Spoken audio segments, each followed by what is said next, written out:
Hi everyone, I'm Gary Summers and welcome to our continuing interviews with holistic wellness professionals.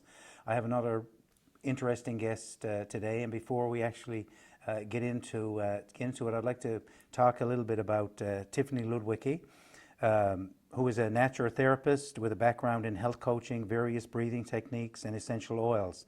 Tiffany is also an oral myofunctional therapist with a background in dental hygiene. Tiffany received her wellness coaching certification through the International Association of Wellness Professionals, and her myofunctional training was obtained through the Academy of Orofacial Myofunctional Therapy. Tiffany is currently the president of the Canadian Dental Hygienists Association. She helps families navigate the perinatal and early childhood stage through therapy, which helps improve sleep, increase energy, and reduce pain, specifically TMJ and headaches. She also helps with children in their pre-braces ages to prevent severe teeth crowding and growth and development challenges. Good to see you again. Yes, thank you very much for having me again, and it's always a pleasure chatting with you. Absolutely. Tiffany and I go back a long way. So Tiffany, before we get into it, just can you give our viewers an idea as to what you're going to talk about today? Yes, absolutely. I'd like to focus in on myofunctional therapy. This is something that's not very well known out in the professional fields. However, it has a place in the physical therapy kind of world. Myofunctional therapy involves interventions that involve movement and exercises for the face and neck. So it really helps with jaw stability, with tongue movement, and really just focusing mostly on breath, sleep, and digestion. Grinding? Absolutely grinding, yes. TMJ? Grinding, TMJ, headaches, neck pains, things like acid reflux could come in there, nasal obstruction, so difficulty breathing, mouth breathing, dry mouth, periodontal disease, which is gum disease, many, many oral health, mental health, physical health connections. And it all goes back to our mental health. So if we have problems here, then that's going to affect every part of our life. Yeah. So explain what is myofunctional therapy and how it's different from other therapies. Okay. Well, it is just focused on this area here, pretty much the face, head, neck. And it is like a physical therapy, but it's different in the fact that it's neural re-education. So it takes prolonged exposures to certain movements and certain exercises in order to retrain the brain how to either optimize your chewing, your swallowing, your breathing, or how to properly function the structures of your mouth and your neck for proper breathing, swallowing, chewing, tongue placement, and really that's just it. Because really interesting fact, the tongue is connected all the way down to our toe by this one sheath called fascia. So in anatomy, when we were working with cadavers in the lab, we would peel that layer of fascia off, thinking it's just like the casing of a sausage, thinking it was nothing. And yeah, it would be really interesting to see the fascia from the tongue go all the way down to the toe. Wow. However, it's now known just within the last 5 to 10 years. It's not even in medical literature yet. They're not even learning really about this in medicine school, about this fascia. It's a neural network. So I kind of think it's that link between Chinese medicine, which is all about energies and, right, and the connection between the mind and the body. We can't put it down on paper. We can't really figure it out. But when we look at someone, we can blush. When we're scared, our heart rate can, right, increase. So clearly our thoughts create physical changes in our body. Totally. And so I really think that this fascia system, something that I work very closely with the tongue being the strongest muscle and connected to our toe, is a very important aspect that eventually dentists will recognize it, orthodontists will recognize it, speech language pathologists, ENTs, medical doctors, they'll understand the connection with the mouth and the body. So I'm really looking forward to the future of this therapy and how it's going to affect right from birth till. Because, you know, when I kind of relate it to a person who practices an imperfect golf swing. And if they do an imperfect golf swing 10,000 times, they'll become experts at an imperfect golf swing. So if you're chewing the wrong way, then you'll be doing great at chewing the wrong way. And instead of slicing your golf ball this way, you'll wind up with problems in your mouth. So we all know that neuroplasticity is the ability to be able to reprogram your brain. So for people to be able to have this therapy, to be able to actually do that, to help them with all kinds of issues. So what are the goals? The goals? Well, you know what? How about before we get to the goals, let's do a little self-assessment. Okay, so sure. People have an idea on whether or not they may be a candidate Is that what these are for? this. That is a For stress something relieving else. technique. Okay, It is for something perfect. else. Okay, because I was going to say people run and get a Q-tip. Yeah. Yeah, this has amazing power, this little Q-tip or cotton swab. Q-tip's a brand like Kleenex. That's right, It's not a exactly, tissue, right? exactly. But yeah, so if we could zoom in a little bit to my face, I can have people do a little self-assessment at home and then jot down your answer to the questions that I give you. And let's save that for the end and kind of see where you are. Sure. With, Excellent. yeah. Go right ahead. Okay. It's good? Okay, so one of the first things, just sitting here, are your lips closed, partially open, or is your jaw slightly hanging open? So jot that down. Fully closed, partially closed, or mouth open. And that's just at rest. The next thing that we will do is when you're breathing, look down. Is your chest moving out and in with every breath, or is your stomach expanding with every breath? So jot that down. The next thing that I would like you to do is open your mouth as wide as you can. This would be something to have, like, take a picture of. It's a really good example, so you can see how wide your mouth can open. And now what I want you to do is take your tongue, suction it up to the roof of your mouth. So the tongue is sitting on the entire roof of your mouth in between your top teeth. And how wide can you open your mouth without it suctioning off? So that comparison between full mouth and the suctioned will give you an idea. When you see yourself in a picture, you know, does your mouth close partially, 50%, or does it close more than 50% in order to get that suction? Okay, and now just take a swallow. Just one last thing now that you're done with your swallow. Where is your tongue living right now? So is it living in the basement? So is it sitting on the floor of your mouth? Is it kind of floating, maybe the tip of the tongue right up behind your top teeth?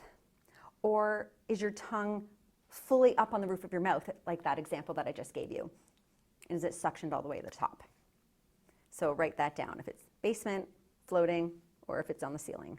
Okay, those things are going to lead to what the goals are of myofunctional therapy. There you Okay? go. Okay. So first goal, nasal breathing. So we want to breathe through our nose. In order to do that, you need to have a lip seal.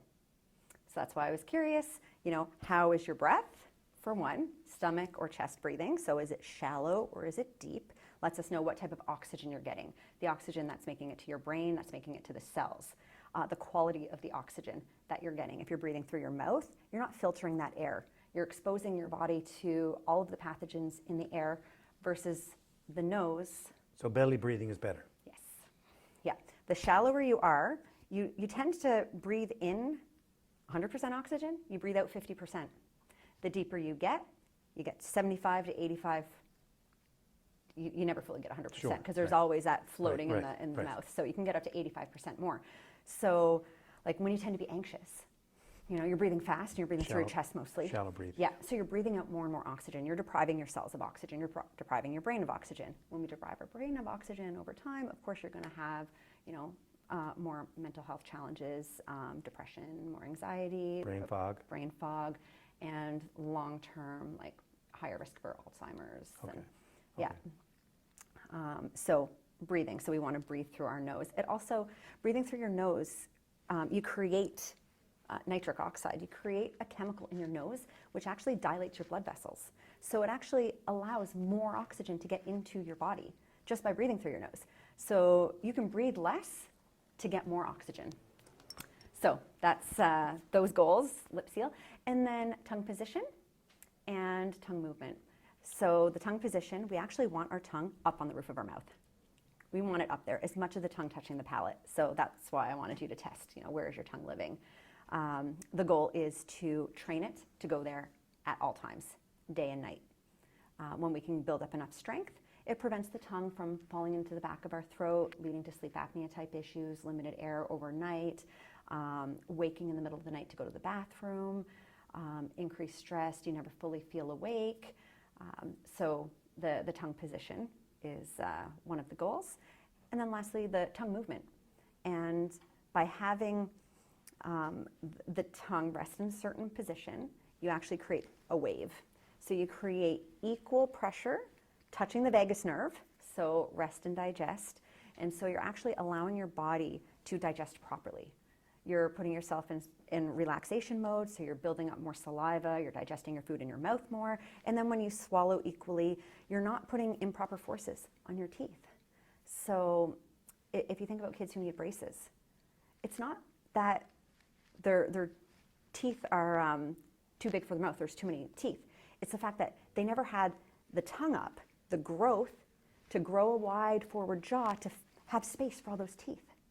And then if you add, sometimes people have little gaps where their bite is open on one side or the other, or their teeth come out, and it's because their tongue is going forward instead of up and back. And so they're pushing their teeth out. It's like the Grand Canyon. It didn't start that way. Sure. It's that force over and over. Right. And muscle dictates bone. So braces, sure, they can make things look nice and pretty, but how long after you get those braces taken off do you either have to wear a retainer for life, or you end up with braces again as an adult? I was one of those people. I had braces, I had a retainer, and I even had a corrective retainer after that because I didn't know about the function side of things. And a lot of times you'll actually get teeth taken out. I also had that. In order to have enough space for my teeth, they took out teeth. I have 8 less teeth than the normal person. So what is that doing? That's making my mouth narrow and small. It's making my airway narrow and small. I'm automatically going to have less oxygen. I'm automatically going to be more prone to things like brain fog and anxiety and depression because I'm not getting the proper oxygen that my body needs despite how I breathe, because the growth and development of my jaw was impaired because I waited until I was 10, 11, 12 years old to get braces because that's what they recommend. Sure, yeah. I didn't get the treatment to grow sooner.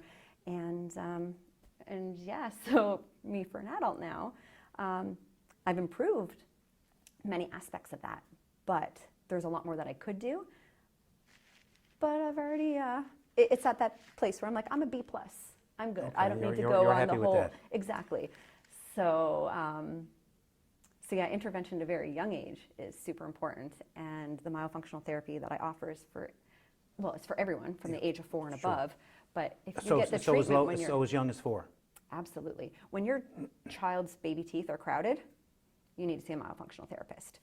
The dentist, they might put on like a space maintainer. They might do a couple things. They're not going to do interventions until you're 9, 10 years old. But I'm like, that's 5 years of growth. That's 5 years you're depriving your child of proper oxygen. So they're going to be at a higher risk for things like ADHD, anxiety, more crowding. So their braces are going to be more complex when they're older. And then what kind of confidence issues that's going to have. Oral health challenges because you can't get in there. You might have tight tissues that could hurt to brush their teeth. You can't clean properly. So yeah, the younger the better, the faster the treatment, because you mentioned compensations earlier. They have less years of compensating. So they have less long-term effects like head and neck pain and jaw pain and TMJ and so on. So you're catching it before they start to experience those symptoms. And and you talk about the problems that the kids have, but I mean, when your child has a problem, the parents, then the stress and the mental anguish and anxiety that the parents go through, not even realizing that anybody talked to anybody or heard anything about you really need to breathe through your nose. You really need to have your tongue up on top. You really need to belly breathe. That no one really knew. I'm sure many of our viewers here today listening to you thought, this is the first I've heard of this. Yeah, we think it's normal to Yeah. breathe through our mouth. We think it's normal to hear, we think it's funny or cute to hear a child snore. I'm like, that child is suffocating slightly every night if they're snoring. There's a restriction. And you mentioned how the child's health affects the parents. Of course it is. If they're not sleeping well, Right. or if they have behavioral issues, you know, or just think about a partner who's snoring. You know, what is that doing to your relationship? Yeah. They're not sleeping well, or you're not sleeping well. So you're not on your best game. They're snoring, so they're getting oxygen deprived. So they're having physical health changes because of the lack of oxygen and potentially stress that's being pushed through the body all night long. I won't get into all the scientific. Sure. Yeah. But then also, you know, you're leaving and sleeping in another room. So the intimacy of a relationship Sure. can change as Absolutely. well. So what I've seen some children, and the parents will buy the kit of tools and stuff that I use, and they'll do it with them because you want to encourage them to do it. The whole family gets improvements. Moms are like, oh my gosh, I feel like I had Botox. Yeah. Because she's doing these exercises, and our face is the only place that has muscles connected to muscle, not muscle connected to bone. Mm-hmm. So when you're doing all of these exercises, you're toning up your face. So, and then they're sleeping better, and they look better, they look younger, they don't have bags under their eyes. They didn't realize they had a sleep issue. They didn't even know that they, you know, waking up with a dry mouth was because of mouth breathing, didn't know that they were all night in a state of stress. And so as their child is getting these and they're doing the exercises with them, they're actually strengthening and toning their airway, they're learning these exercises, and they're getting the health benefits too. So Who would be, I'm sure there are many viewers listening now who could use myofunctional therapy. So give me some symptoms where if a client came to you and you said, you need myofunctional therapy. What are the red flags? if you've ever had braces, or if you've had braces and your teeth moved again, huge red flag. A child who has crowding, huge red flag. So I'm talking about the oral side of things right now. TMJ and jaw pain. That's a dysfunctional tongue, dysfunctional movement. Those two. Sleep apnea, or hopefully, if you recognize the fact that, okay, I'm snoring right now, I don't want it to get to mild sleep apnea or moderate sleep apnea, let alone severe when you need CPAP. A CPAP is only effective for a couple years. They pump up it becomes ineffective. Sure. I'll never take someone off of a CPAP because it's life-saving. Sure. I've actually saved people's lives because I've caught it at a stage where their doctor said they were days away from a massive heart attack. Really? Because I could see the symptoms. Sure. With the tongue and, you know. Yeah. So sleep issues. And actually, if you find yourself snoring or into mild sleep apnea and you're looking to get life insurance, well, see me first. Otherwise, you're going to spend thousands of dollars on life insurance if you're someone diagnosed with sleep apnea. Really? So what if you saw me first, you get this therapy done, and now you feel better because you're, you know, you have energy again, and you know, you're not in chronic pain all the time, but you also, can save a ton of money on your insurance. Save a ton of money on your Like, insurance. right? That's something a lot of viewers And didn't realize. I only realized that because I was getting life insurance, and when my nurse that came and got my blood work, she saw my car and like, oh, tell me about this. And she was like, oh my gosh. She's like, the amount of people that I see and I get their blood work and they can't even afford life insurance because I have sleep apnea. Yeah. She's like, you could be helping all those people. I'm like, yeah, I can. So you can actually reduce sleep apnea events, the AHI, by 50% in adults, 62% in kids. Wow. It's a study out there by an ENT. Those are scary statistics. Yeah, remarkable, like life-changing. And especially when what you're talking about, is in the total control of the individual. Yeah. Totally. Yep. To actually change their mental health. So when we talk about mental health, because really that's what we're doing here, is helping people, because everything comes back to mental health. How could it support someone on the mental health side? Well, sleep and breath, it comes down to it. We need oxygen for our brain, and part of the digestive system, you know, how it improves the digestive system, serotonin, dopamine, you know, 50 to 90% is made in the stomach. Right. There's that stomach-gut Right. access. And so it's improving the neurotransmitters, so that aspect. As well, you really can't achieve mental health if you don't get into deep sleep. There's, it's kind of that missing link behind anxiety, depression, PTSD, ADHD, for example, let alone chronic disease like the risk for Alzheimer's and heart disease, stroke, and diabetes. But if you can get to the point where you are sleeping fully because you're getting all of the oxygen, your body is not at night having these modes of air restriction, right? As you get into REM sleep, where your body paralyzes so you don't act out your dreams. I read somewhere, and you obviously know more about this than I do, I read somewhere that in order to get into REM sleep, you need at least a minimum of 2 hours continuous sleep. Now, I don't know if that's factual or not. I just remember. So yeah, you do need. If you're waking up every half hour, 45 minutes, you're not getting into deep REM sleep. Yeah, you need, exactly. Right. Your body does go through cycles. The first half of the night, you generally you go between light sleep and deep sleep, and then more towards the morning, around 2 in the morning-ish, you then switch more to REM sleep, which is the sleep for like memory, and your brain is doing, that's when you're dreaming, Sure. really, Yeah. all those processes. But yeah, you do need to get into deep levels so your body can detoxify itself. So you can drain out all of the, like we breathe out carbon dioxide. So our brain is full of all the leftover from the brain actively thinking all day. And if we're dealing with anxiety or depression, that means that we're constantly thinking about the future or the past. And, so the brain is building up a whole lot of chemical waste. And so if you don't get into deep sleep at night, that stuff is building up, and it's making it harder and harder the next day to be able to do daily functions. And then obviously then at nighttime you're kind of anxious because you're like, oh my God, I haven't been sleeping well. And so it cycles, and it can get worse and worse and worse. So the myofunctional therapy can help because I can teach you how to get into proper rest and digest mode, ready for sleep through breath. Train the body not to go into stress mode at nighttime by breathing through the mouth. Right. So I would say that would be the biggest way. And then obviously the tongue palate, the vagus nerve, which is the nerve that we know is to reduce anxiety.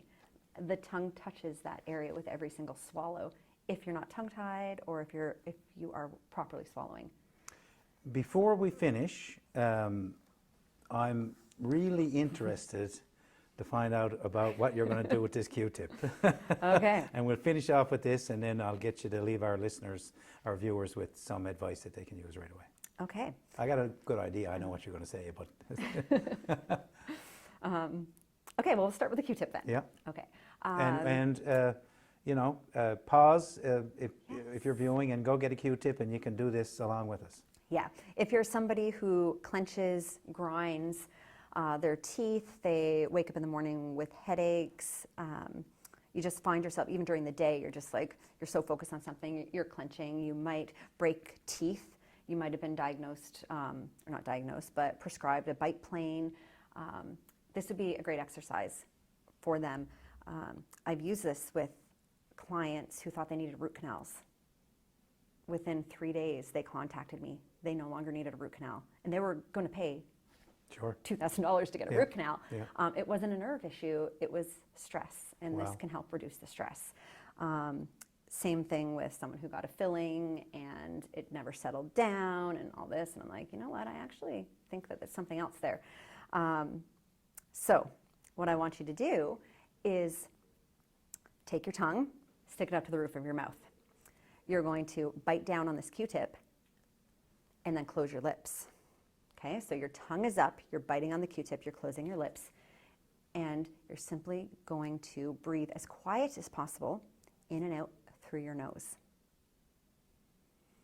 And when you breathe in, try to imagine the breath going all the way down to the stomach. So with the inhale, you're blowing up a balloon in your stomach, and with the exhale, you're letting it out.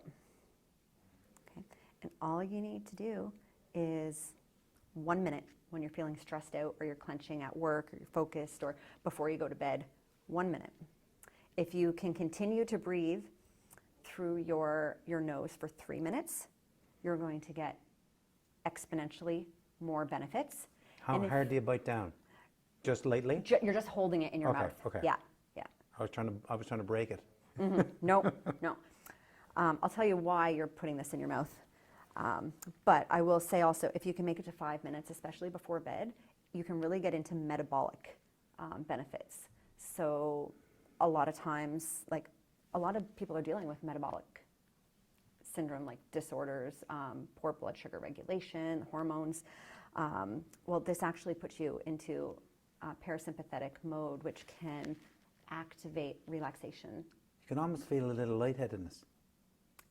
So that's nose breathing. So you're changing the chemistry of the oxygen carbon dioxide. Right, you can almost feel that, not your, but the little, you feel your elevations of, I don't know, oxygen, but I can feel that lightheadedness that you feel like things are starting to come up just in 30 seconds. Wow, yep, that's great. I recommend Every 1 minute. Every night? Yep, yep. Or throughout the day. If you're someone who's clenching and grinding a lot and you have TMJ problems, you want to do this 2-3 times a day for like 1 minute. But before bed, it's nice to, for 5 minutes before you fall asleep. You can see people in the office now walking around and like this, and someone saying, Bob is stressed. Yeah. We need to leave him alone for a minute. Yeah, and that's great, right? That's a cue, absolutely. like some people don't pick up on That's what are energy, called, right? That's what are So called like, Q-tips, because it gives you a cue that you're stressed. there we go. See, don't be putting this in your ear. Actually, don't put these in your ear. They're not actually meant Yeah, for that. It's yeah. actually bad. Yeah. But yeah, so that's the exercise. So the idea is to take the pressure off your teeth. Whenever our teeth touch each other, you automatically activate the nerve right here, the one that's associated with your jaw. It overrides every other nerve in our head. So no matter what, when you clench those teeth together, you're going into stress mode, your body's in pain, you can't relax. And so that's why, we find when we're stressed, we clench. And it just adds more pain. And you can't override it otherwise. So this will help you prevent that. And if you don't have a Q-tip, simply, instead of putting your tongue to the roof of your mouth, put your tongue between your teeth. And don't do that. Close your lips and breathe. That's something that you can do throughout the day if you don't have that Q-tip, unless you want to cue your coworkers. Sure, yeah, exactly. Then always come with your Q-tip. That's my warped sense of humor. Tiffany, we're almost out of time. Always wonderful to see and pick your brain and get your expertise. If you had some advice for our viewers, what could you say to them that for their mental health right now that they could use? I would say, like all therapy and everything aside, is your body and pay attention. And if you're not getting the support you need, keep looking, because like this could be all you need. You might need to see somebody else who can connect the dots for you. We're all very unique and we all have different needs at different times. But really, if you come down to the most basic thing, you can only go minutes without breath. So learning breath work, proper breath work, whether it's breath work when you wake up in the morning to energize you, whether it's breath work in a stressful situation to calm you down really fast, when you're dealing with anxiety to kind of balance you out. Breath can be a powerful medicine, but it can also be harmful.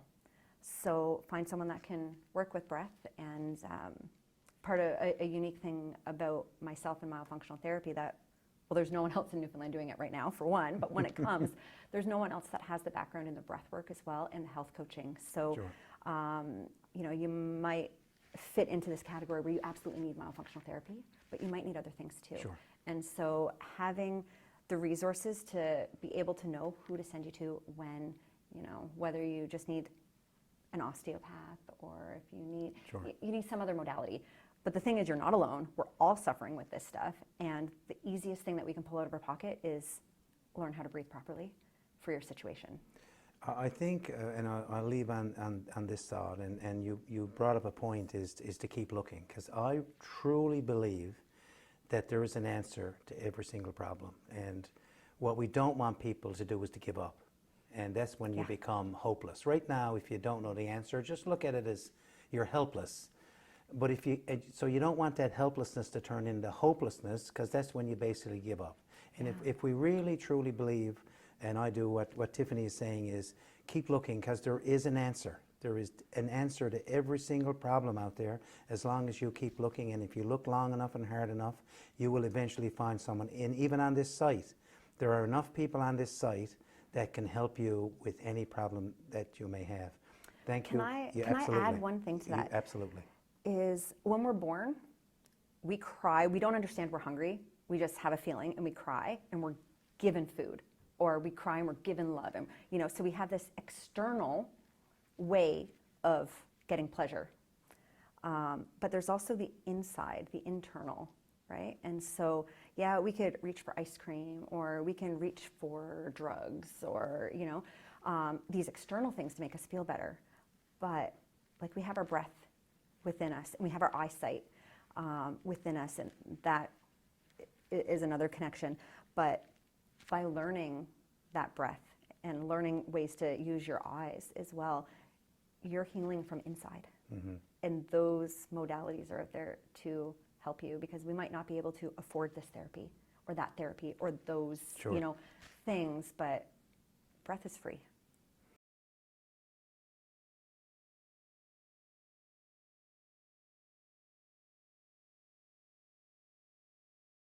Hi there. I would like to offer you this breathing resource for a moment of stress, whether that's a child acting out, a coworker you might not get along with, or traffic, or maybe your own thoughts have really put you into a position where you're just feeling very overwhelmed. All it takes is 30 seconds. What I would like you to do is just take a deep breath in through your nose, and then when you feel full, suck in a little bit more. And let it all go throughout your, through an exhale through your mouth. If you do that up to 3 times in a moment, you can really bring yourself back to the present moment and hopefully reduce your stress. So it would look like this.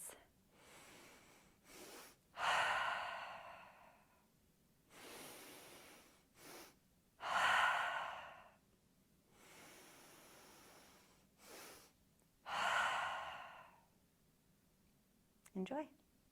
Hi there. I'd like to share a resource with you for moments where you're feeling overwhelmed, anxious, maybe unworthy, or you are dealing with some type of an emotional trauma. This exercise can be done daily if you would like, and it takes about 5 to 10 minutes. I'm going to do a very condensed version, but every section of the way you can prolong based on how you're feeling. What it's going to be is it's going to be 10 to 20 fast-paced breaths, followed by slowing it down, followed by a focused visual, and then a soft visual view. So I'm going to run you through that. Like I said, if you need to spend, 20 to 30 seconds on one part of it, you listen to you. But at the very least, try 20 breaths for each one of the 4 aspects. Okay, so what it's going to start with is it's going to start with breathing in through your nose and out through your mouth. You want to focus on the inhale. Okay, so you're going to breathe in.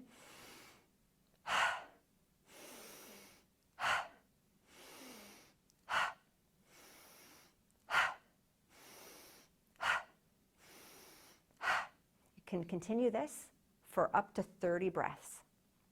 Then you'll switch over to more focused on the exhale. It's going to be 3-second count in with a 6-second count out. So it'll be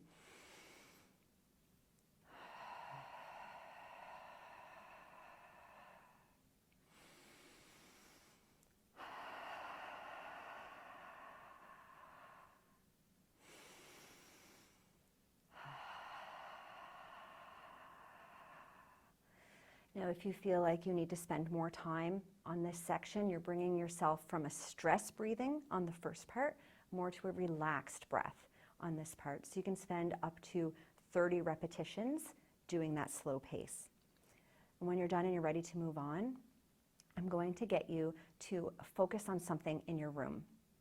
Look at that object, focus right in, and just say, I am 100% safe staring at the blue chair. I am 100% safe in this moment staring at the blue chair. I am 100% safe in this moment staring at the blue chair. And now I'd like you to undo your focus on that object. Imagine you can see all around you, panoramic, okay, with you in the center. So you're seeing your body while you're visualizing all around you, not focused on one specific thing. And just breathe in and out through your nose with a soft gaze and a panoramic view with you in the center, knowing that you are 100% safe in this moment. Thanks, Tiffany. It's been, yeah. as always, a pleasure. I'll put Tiffany's information up right at the end of this interview, so if you'd like to contact her, all her contact information is right there. Thanks again very much. Thanks for having me. And that's it for this interview. We'll be back with another interesting guest. Bye-bye for now.